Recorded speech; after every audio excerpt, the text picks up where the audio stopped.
एक समय की बात है। मीनापुर नामक छोटे से शहर में मनोज नाम का दर्जी रहता था। उसकी पत्नी मंजू, उनका एक बेटा और एक बेटी थी जिसका नाम आकाश और आंचल था।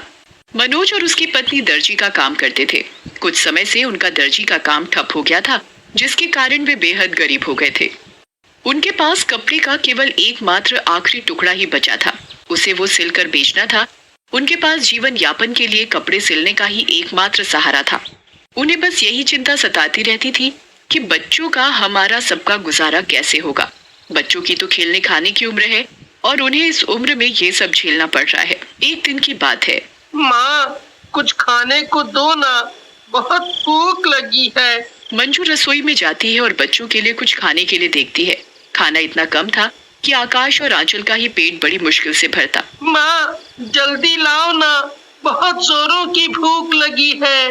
हाँ हाँ, अभी देती हूँ। और मंजू आकाश और आंचल को खाना खाने को देती है। माँ, थोड़ा और खाना दो ना, और भूख लगी है, मेरा पेट ही नहीं भरा। बेटा, आज इतना ही खाना है, खाना खत्म हो गया। आकाश और आंचल दोनों ही थोड़ा खाना खाकर ऐसे ही सो जाते हैं। मंजू मनोज से कहती है, ऐसा कब तक चलेगा? बच्चों की खाने खेलने की उम्र है, बच्चों को इतनी सी उम्र में ये सब झेलना पड़ रहा है। क्या करूँ? इतनी हालत खराब हो गई है कि कुछ समझ नहीं आता। अब तो कपड़ा सिलने के लिए भी थोड़ा सा ही कपड़ा बचा है।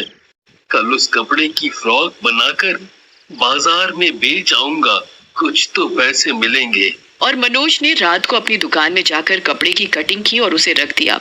उसने सोचा कल सुबह आकर मैं कटे हुए कपड़ों को सिलकर बाजार में बेच दूंगा। फिर वो अपने घर चला जाता है और वो पूरी रात सोचता रहता है कि घर का खर्च कैसे चलेगा। और सोचते सोचते उसे नींद आ जाती है और वो सो जाता है। रात को दो भूत दामू और जामू मनोज की दुकान के आगे से जा रहे होते हैं, तो वो मनोज की दुकान की खिड़की खुली देखकर दुकान में घुस जाते हैं। वो देखते हैं कि दुकान में कटा हुआ कपड़ा रखा है और सिलाई करने का सारा सामान। अरे, ये तो कटा हुआ कपड़ा रखा है।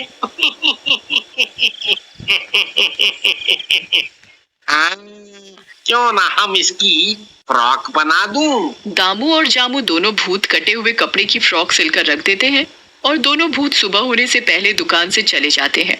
अगली सुबह मनोज अपनी दुकान में काम करने के लिए जाता है तो वो देखता है कि जो कपड़ा उसने रात को काट कर सिलने के लिए रखा था, उस कपड़े की तो फ्रॉक बनी हुई रखी है। तभी उसकी दुकान में उसके बच्चे आकाश और आंचल आते हैं और कहते हैं, पापा, स्कूल की फीस देनी है। मैडम ने बोला है अगर तुमने स्कूल की फीस नहीं दी तो तुम दोनों भाई बहनों का स्कूल से नाम काट दिया जाएगा। पापा, मेरी स्कूल की ड्रेस फट गई है। मैडम ने बोला है कल नई ड्रेस पहन कर आनी है। ये फटी हुई ड्रेस पहनकर नहीं आनी है। अगर मेरी स्कूल की ड्रेस नहीं आई तो मैं कल स्कूल नहीं जाऊंगी। ठीक है, मैं कल तुम्हें नई ड्रेस दिला दूंगा और तुम्हारी स्कूल की फीस भी दे दूंगा। तभी मनोज का ध्यान उस फ्रॉक पर जाता है जो उसे दुकान में सिली हुई मिली थी। इस फ्रॉक को बाजार में बेचकर कुछ तो पैसे मिलेंगे, जिससे खाने का कुछ सामान तो आएगा। और वो बाजार चला जाता है। बाजार जाकर वो फ्रॉक बेच देता है जिससे उसे अच्छे दाम मिलते हैं। चलो, आज इस फ्रॉक के थोड़े तो ज्यादा पैसे मिले, कम से कम आज बच्चों को भूखों तो नहीं सोना पड़ेगा। मनोज कुछ खाने का सामान खरीदता है और बाकी पैसे का कपड़ा खरीदता है जिसे वो हमेशा की तरह दुकान में जाकर काट कर रख देता है। रात को दोनों भूत दामू और जामू मनोज की दुकान की खिड़की खुली देखते हैं और कहते हैं, अरे, आज फिर दुकान की खिड़की खुली हुई है। ये कहकर वो दोनों दुकान में घुस जाते हैं और वो देखते हैं कि दुकान में कटा हुआ कपड़ा रखा है और सिलाई करने का सारा सामान रखा हुआ है। जामू, देखो ना, यहाँ तो कपड़ा और सिलाई का सारा सामान रखा हुआ है। हाँ, क्यों ना हम इस कपड़े की कमीज बना दें। दामू और जामू कपड़े को सिलकर एक सुंदर सी कमीज बना देते हैं और फिर वो दोनों सुबह होने से पहले दुकान से चले जाते हैं। उनका ये सिलसिला यूं ही चलता रहा।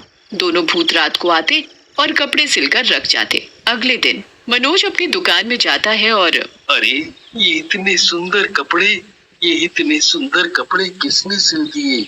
अरे वाह, ये कपड़े तो बहुत ही खूबसूरत है। इनकी तो दाम भी बहुत अच्छे मिलेंगे। मैं आज ही इन्हें बाजार में बेच आऊंगा। और मनोज बाजार जाकर कपड़े बेचता है।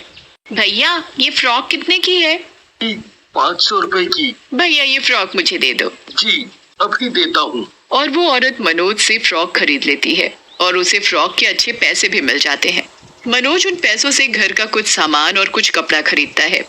मंजू लो, ये कुछ खाने का सामान है, कुछ खाने के लिए बना दो।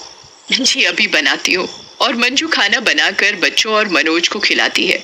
मनोज भी हमेशा की तरह अपनी दुकान में जाकर रात को कपड़े की कटिंग करके रख देता है कि सुबह आकर कपड़ा सिलकर बेचूंगा, और वो अपने घर चला जाता है।